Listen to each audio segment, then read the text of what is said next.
இந்த பிரபஞ்சம் ஒரு நாள் எப்படி முடியும் என்று நீங்கள் யோசித்திருக்கிறீர்களா? வெடிப்பு இல்லை, சத்தம் இல்லை, ஆனால் அனைத்தையும் ஒரே நொடியில் அழிக்கும் ஒரு அபூர்வ நிகழ்வு இருக்கலாம். அதன் பெயர் வாக்யூம் டீகே. நாம் வாழும் இந்த பிரபஞ்சம் முழுமையாக நிலையான ஆற்றல் நிலையில் இல்லை என்று விஞ்ஞானிகள் கருதுகிறார்கள். ஒரு மிகச் சிறிய இடத்தில் மிகக் குறைந்த ஆற்றல் கொண்ட புதிய நிலை உருவானால் அது ஒரு சிறிய குமிழியாக பிறக்கும்.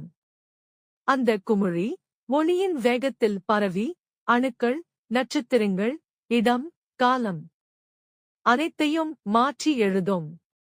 அந்த குமிழி வந்ததை நாம் பார்க்க முடியாது, தப்பிக்கவும் முடியாது, ஏனெனில் அது ஒளியை விட வேகமாக நகரும். இது இன்னும் கண்டறியப்படவில்லை, ஆனால் இயற்பியல் விதிகள் இதனை